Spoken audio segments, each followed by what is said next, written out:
नमस्कार बंधु माने आजिर भिडियो रे आम जाना चाहिए बा चेष्टा करवा अनेक गुड़े समय विभिन्न रोगी मान क्षेत्र में से औषध ठीक से खाऊ था डाक्तर परामर्श ठीक भाव करते कौन उपशम मिल न अथवा से उपकृत हो न था कि रोगटी भल हो न था कि कष्ट से मुक्ति पाई न था प्रत्येक रोग विभिन्न प्रकार औषध आवश्यक होता है।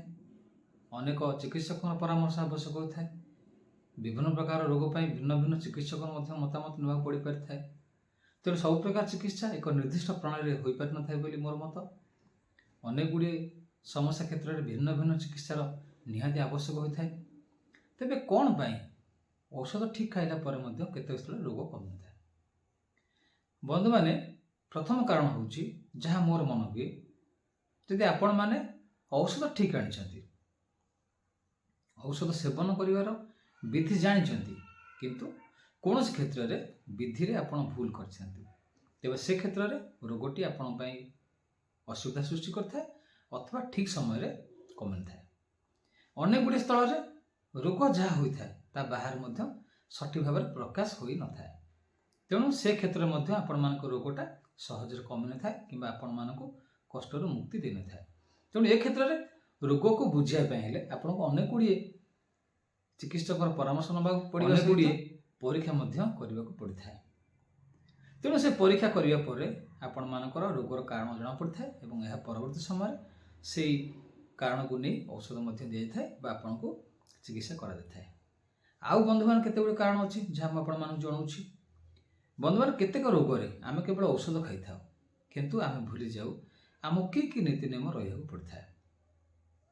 जमीक आपण मानक कौन प्रकार फंगाल इन्फेक्शन होथवा फिंपी जातीय संक्रमण किसी कि रासेस जो जगह आपण मैंने बुझी जे यार कारण हूँ झाड़ अपरिष्कार होगा द्वारा होता है जहाँ आपण मानक डाक्तर पूर्व जन था कि अनेक गुड़िए स्थल में अवहेला हो सचेतनता कमिजा हो कि व्यस्त भितर रहा हो यू कारण आम से संक्रमण को संक्रमण पर आम औषध खाई था सत क्रीम व्यवहार कर सत किंतु सठिक भाव में परिष्कार परिच्छन्न हो न था जहाद्वारा कि पुनर्बार से रोगटी आउ थे आसी था।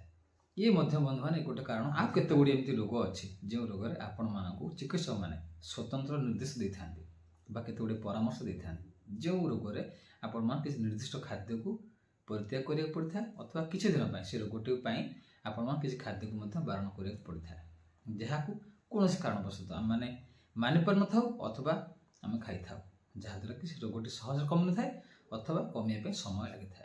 यह भितर आपण मैंने व्यस्त हो जाता ये गोटे बंधु मैंने आ गोटे प्रकार कारण होता है मोर मन हुए।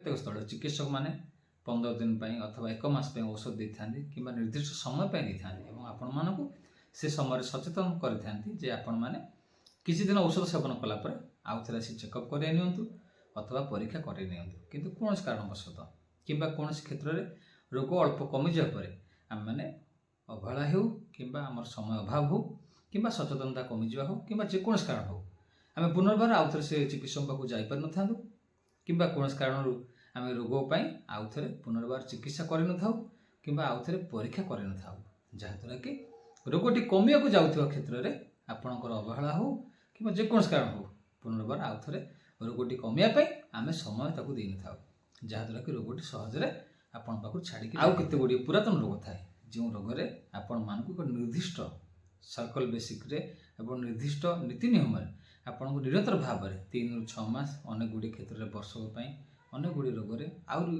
अधिक दिन चिकित्सक आपण मानक परामर्श दे था औषध को निरंतर भाव में व्यवहार करने जमीक आपण मानक गोटे उदाहरण दूसरी अनेक गुड़िए क्षेत्र में उच्च रक्तचाप हाई कोलेस्ट्रोल थायराइड समस्या और आउ एमती अनेक गुड़िए समस्या अच्छी जो थे आपण मानक गोटे मास 2 मास 3 मास पर अनेक गुड़िए समय बहुत दिन समय विभिन्न प्रकार चिकित्सक मत अनुसार आपण मानक औषध को निरंतर खाइबा पड़ता है।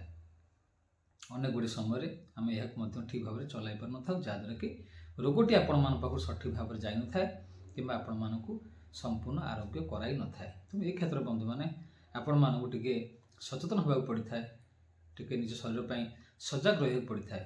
तेबे चिकित्सक परामर्श औषध खाइबा ନୀତି ନିୟମ ରହିବା, ମାନସିକ ସ୍ଥିରତା ରହିବା, କଥା ମାନିବା, ମନ ସବୁବେଳେ ପଜିଟିଭ୍ ଭାବନା ଆଣିବା, ଏସବୁର ଆବଶ୍ୟକତା ରହିଛି ରୋଗକୁ ଆପଣମାନଙ୍କୁ କମାଇବା ପାଇଁ। କେତେ ଗୁଡ଼ିଏ କ୍ଷେତ୍ରରେ ଆମମାନଙ୍କର ଅବହେଳା, ଆମମାନଙ୍କର ଅସାବଧାନ ପାଇଁ ଆମେ ସେ ରୋଗ ଦାଉରୁ ନିଜକୁ ରକ୍ଷା କରିପାରିନଥାଉ। କେତେ ଗୁଡ଼ିଏ ଉଦାହରଣ ମାଧ୍ୟମରେ ଆମେ ଜାଣିବା, ଯେମିତିକି ଆପଣମାନେ ଜାଣିଛନ୍ତି ତମ୍ବାଖୁ ସେବନ, ନିଶାଦ୍ରବ୍ୟ ସେବନ, ମାଦକ ଦ୍ରବ୍ୟ ସେବନ ଅନେକ ଗୁଡ଼ିଏ ସ୍ତରରେ କର୍କଟ ରୋଗର କାରଣ ହୋଇଥାଏ। ଏହା ଜାଣିବା ପରେ ମଧ୍ୟ ଆପଣମାନେ ଏହାକୁ ବ୍ୟବହାର କରିଥାନ୍ତି, କିନ୍ତୁ ପର ସମୟରେ ଯେତେବେଳେ ସମସ୍ୟାଟି ବିଗିଡ଼ି ଯାଇଥାଏ ବା ଆପଣମାନଙ୍କ ନିୟନ୍ତ୍ରଣ ବାହାରକୁ ଚାଲି ଯାଇଥାଏ, ସେତେବେଳେ ଆମମାନେ ବା ଆପଣମାନେ ଏହାକୁ ଭଲ ଭାବରେ ପ୍ରାଧାନ୍ୟ ବା ଗୁରୁତ୍ୱ ଦେଇଥାଉ। ତେଣୁ ଏଭଳି କ୍ଷେତ୍ରରେ ମଧ୍ୟ ଆମର ସଚେତନତା ଅଭାବରୁ ବା ଆମର ଭୁଲ ଡିସିସନରୁ ଆମକୁ ଏ ରୋଗଟି ବହୁତ ଦିନ ପର୍ଯ୍ୟନ୍ତ ଦେହରେ ବନ୍ଧୁମାନେ ଆପଣମାନଙ୍କୁ ଅନୁରୋଧ, ଯେକୌଣସି ଚିକିତ୍ସକ ପାଖରୁ ଆପଣମାନେ ଔଷଧ ଖାଉଛନ୍ତି ବା ଆପଣ ମେଡ଼ିସିନ ବ୍ୟବହାର କରୁଛନ୍ତି, ଏହା କଣ୍ଟିନ୍ୟୁ କରନ୍ତୁ। ଚିକିତ୍ସକର ପରାମର୍ଶ ଔଷଧ ସେବନ କରନ୍ତୁ। ଅନେକ ଗୁଡ଼ିଏ କ୍ଷେତ୍ରରେ କେବଳ ଔଷଧ ମଧ୍ୟ ଗୁରୁତ୍ୱପୂର୍ଣ୍ଣ ହୋଇନଥାଏ। ଅନେକ ଗୁଡ଼ିଏ କ୍ଷେତ୍ରରେ ଆପଣମାନଙ୍କ ସଚେତନ ରହିବା, ଖାଦ୍ୟପେୟ, ନୀତି ନିୟମ, କାର୍ଯ୍ୟକଳାପ, ମାନସିକ ସ୍ଥିରତା, ପାରିପାର୍ଶ୍ୱିକ ଶାନ୍ତି ଅବସ୍ଥା ଆପଣ ରୋଗକୁ ଅନେକ ଗୁଡ଼ିଏ ସ୍ଥଳରେ ଭଲ କରିବା ପାଇଁ ଗୋଟେ ବିକଳ୍ପ ହୋଇଥାଏ। ତେଣୁ ବନ୍ଧୁମାନେ ଏସବୁ ମଧ୍ୟ ଧ୍ୟାନ ଦେବାକୁ ପଡ଼ିଥାଏ। କେବଳ ଔଷଧ ଖାଇଯିବା ଦ୍ୱାରା ବା ଔଷଧ ବ୍ୟବହାର କରିବା ଦ୍ୱାରା ଅନେକ ଗୁଡ଼ିଏ ସ୍ଥଳରେ ରୋଗ ମଧ୍ୟ ସହଜରେ ଆପଣଙ୍କ ପାଖରୁ ଛାଡ଼ି ଯାଇନଥାଏ।